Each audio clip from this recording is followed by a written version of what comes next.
Hello, everyone. I'm thrilled to have Stephen with us today, who I know through YPO. I was a guide for the group that he was on, and I'll let him introduce himself. Welcome, Stephen. Please introduce yourself, my friend. Thank you, Bobby. It is great to be with you and see your face. My name is Stephen Bullock. I'm the president of Power Curbers Companies. We're a manufacturer based in North Carolina of concrete paving equipment. We've been in business since 1953, and we manufacture our machines and sell to road building contractors, concrete contractors worldwide. We've got machines in a little over 100 countries. Obviously, the U.S. is by far our biggest market, but we do a lot of international business. In addition to our headquarters and primary plant here in Salisbury, North Carolina, we have a facility in Cedar Falls, Iowa.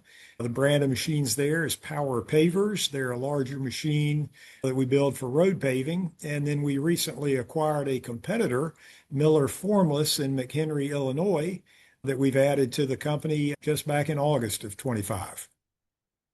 Fantastic, Stephen. Thank you. And, I'm so excited to have you, not only because I think you're an amazing leader and servant leader, really, as people get to know you, but just to be fully transparent with the audience, right? I am guilty of most of my networks in the tech industry, a lot of Microsoft folks and all of that. So I love bringing a range of leaders to the listeners so that we see that, the differences and the commonalities. And so I'm very excited to hear about your experiences in the kind of workspaces that you're in, which I imagine have people in very close proximity, with major safety issues with the kind of things that you're doing. So we can go anywhere you like, but let's warm up with, how do you define respect in the workplace, Stephen? Respect in the workplace for me is valuing a person. I think if you look at any interaction you have with a person, do they leave that interaction with you feeling like I'm more than a number, that that person recognizes me and appreciates me as a human being? That's the first thing for me. And closely tied to that is when you think about a workplace setting, I think there are many studies that show the most important thing to an employee is to feel that their work makes a difference. And so we always try to point out to people that you are important, what you're doing makes a difference. And the fact that you show up every day is hugely important in our being able to put out our products, take care of our customers, and support each other. Yeah, wonderful, Stephen. And, having known you a while, I hope it's okay for me to share what I've observed is that you're also you bring all of that definition, regardless of the level, up and down, the power chain of an organization. So if you'd like to share a bit about that, and maybe as we get into how respect shows up in the workplace, when we know that it's there in the culture, all the way from, factory frontline workers all the way up to your peers as executives. I'd love to hear some examples of how respect shows up. Yeah, I'll be glad to. I'm incredibly blessed, Bobby, that I worked for 25 years for just a great leader, Dyke Messenger, who owned this company and had a lot to do with the building of the culture of it. And I observed him all those years walking through our shop, talking to people from one end of that shop to the other. It didn't matter what their role was. He knew who they were. He knew about their families, and he took time out of his day to stop and see how they were doing. So he modeled that for me, and that's been hugely helpful. Then I think about another training I had 25 years ago in leadership, and the person who taught that course said, leadership is this thing that a lot of us can't quite understand or can't define. His definition of leadership, people talk about a born leader or a natural leader or whatever. His definition was leadership is what you do all day, every day, how you carry yourself, how you interact with other people. And I really have tried to take that to heart, understanding that when I walk in the door, there are eyes on you, and you want to make sure everything you do is to be warm, genuine with people. Body language, everything is a part of leadership. And I think that's all part of the respect culture that we're talking about. And I will also tell you, I don't do it very well sometimes. We had a long time receptionist who I was close to, and if I came in a given morning and went by her a little too quickly or came back from lunch without making eye contact and speaking to her, I could almost be assured that within 5 or 10 minutes, I was going to get an email or a call from her. What's going on? You weren't yourself. And so she was a great reminder of, yeah, people are watching. And even when I'm not thinking anything of it, you need to have it with you 24/7. I love that example, Stephen, and that she felt safe to ask you that.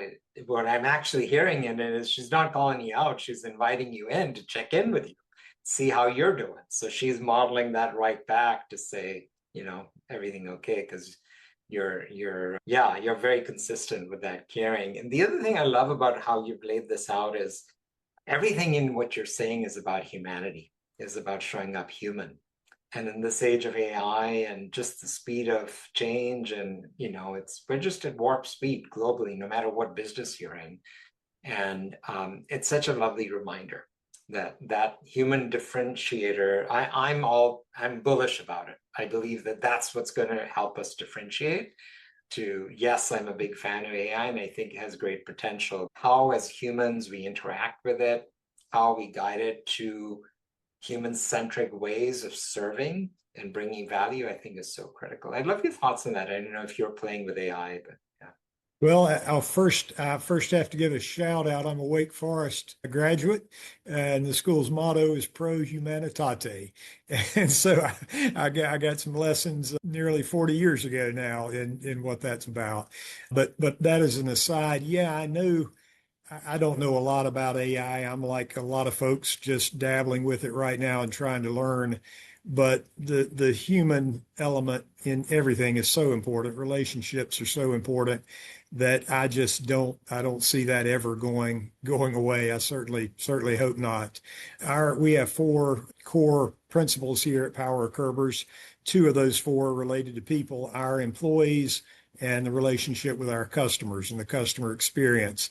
And we just hammer that home over and over again about the importance of people and relationships, whether it's inside our walls or outside. And as long as I'm involved here, that will never change.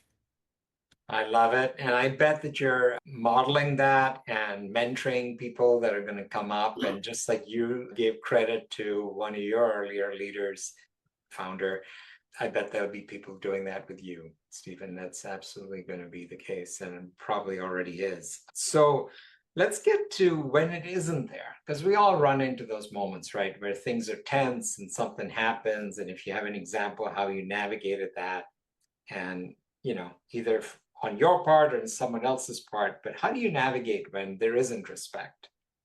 It's interesting with our managers team, you got a wide variety of personalities, but as a leader, you try to model this this way of treating people and interacting with people and remind those leaders that this is what we want to carry throughout the organization. And again, with those different personalities, it's not always modeled identically, but I have said to a number of people here, we don't hire jerks and we don't put jerks in leadership positions. That's how I boil it down, I guess. So it all starts with the hiring and selection process to make sure that the right type of person is who you're getting. And far too many times we've had a resume with somebody who has a background that just looks so good. We're in a niche industry. We find somebody with a resume from our industry. We used to get so excited thinking this person's going to be a hero. Not long after you hire them, you sometimes find out why they were available, even though they had 20 or 25 years of experience with your equipment or in your industry. So I have scrapped that model, and we hire for that right attitude and the type of person. We'll teach them the technical stuff. Yeah, and I strayed a little bit from your question. no, I no, no, that's great, Stephen. No, I think that's so important, and I as an HR professional, I think that there's no substitute for that. Companies that only hire for skills learn the hard way, and it has a big cost to the business and the people. So no, Well, thank you. I'm really glad you sure. brought that in. And Bobby, I'll try to go back to that absence of respect. And Yeah. I want to give you a real life example. And this is recent, but also we've got to be careful about how specific I go with this one. But the company we acquired had an absentee leadership, and over a period of time, the company did not perform very well before we went in and acquired it. And in working with that staff, and they have a great group of people there, I heard example after example of how people there had not been respected in recent years. And I'll give you a silly little example. When I go to our plant in Iowa, there's a donut shop close by. So I stop and get donuts and give them out to everybody when I go in. And it's part of our little company meeting when I'm there. So I carried that on at the company we just picked up in Illinois and went in with the donuts the first morning, had the meeting. Within an hour of that meeting, one of their old time guys in the office grabbed me. He said, "You just did more for the guys in our shop than the previous ownership did in the last 10 years." And I did nothing. I ran by a donut shop, but little things like that make such a difference. And that to me is an example, I think, of the respect versus lack thereof. No, I love that, Stephen. Yeah, and what I love with that example is you're not again calling anybody out, but you've shown how simple it is. And that gesture goes such a long ways. I've literally seen people cry when they do that tenure kind of comparison. I've definitely had those experiences as well. And they're so touched by the gesture. And yeah, so everybody listening, gosh, it doesn't take much. And in this virtual world, there's still plenty of ways to show that personal human touch. Don't use the fact that we're not in the same office as an excuse for that, because there are lots of ways to do it. Excellent. What is, Stephen, in your experience of, how to navigate those difficult situations when things do get tense, and how have you always led with respect through them? Any other examples? I think this is where selflessness comes in, that you have to be vulnerable and invite feedback. And when you get that feedback you don't want to hear, you get that tension. There was a period in my career where I internalized it, and I wanted to be liked by everybody. And that was really hard to not get defensive in those situations. And with experience, with maturity, I don't know what it is exactly. I have been able to be more open and allow people to express frustration, not take it personally, not punish them for it, but to truly invite it and then try to work on the problem. And I am in no ways have mastered that, but it is something I try to do. Oh no, I've seen it in practice. Honestly, I mean, I feel I interacted with you plenty in a year that I've seen you living that, and you're modeling that in all that you do. Thank you for that vulnerability. And the other thing that's embedded in that a lot of guests have brought up is self-respect. We all want to be seen and heard, but we not all of us are self-aware enough to realize that a lot of times when I run into something with someone else, it's because I don't actually respect myself to speak up, have that difficult conversation, and it, not from a place of ego, but from a place of doing good for everybody involved. Yeah. I'm the fourth of five kids, and we were a close family. So I'm doggone self-aware because I heard it from my four siblings constantly growing up on my faults and shortcomings. And growing up in a larger family, you're also not the center of attention. You are one seventh of that family. So nothing rotates or revolves around you. So I think those were important lessons in childhood that hopefully I've applied later in life. I And think you have. Yeah, that's very telling. And, again, for everybody listening, I think origin stories are so important. Have the respect when you're hiring or getting somebody onboarded, and definitely once they're part of the team, to just, don't shy away from just getting to know somebody from childhood is so important, because those are such formative years. So thank you for sharing that, Stephen. All right, a my quick, friend. So yes. please go ahead. I'm sorry. Yeah, I was going to add quickly that same leadership training I mentioned earlier. I also did a hiring and interviewing seminar there. And 22 years later, I still use it as my Bible for interviews, step by step. And the number one thing in that process is get to know the complete person. Open up about your company, what the role is. Do not be in sales mode. You almost try to talk the individual out of wanting the job by being so brutally honest about the good, the bad, and the ugly. And in return, you ask the person you're interviewing to be completely open, candid, and honest about who they are. And we start the interview with, let's go back to the beginning. Tell me about childhood. Forget work history, forget education. What were you into? What was childhood like? What was the first job you ever had? And you learn so many fascinating things about people that help you put that puzzle together on who they really are. I love it. I love it, Stephen. Let's just go there. This isn't quite directly in the respect quotient, but I'll lead by sharing my first job as a kid, and I'd love to hear yours. So we're living in Jamaica. I loved airlines and used to visit the travel agency in a little strip mall that I could get on my bike with. And one summer, I think it was only 7, maybe I was 9, I went over there and I said, "Hey, could I get a summer job?" And they're like, "What? Like you're a kid?" And like, "What will you give you?" I looked around and I used to go look at their timetables of airlines and stuff. And it was just a mess. I said, "Can I clean that book, those bookshelves up?" And they said, "Sure." So that was my first paid job, Stephen. How about you? My first paid job was helping my dad split lumber.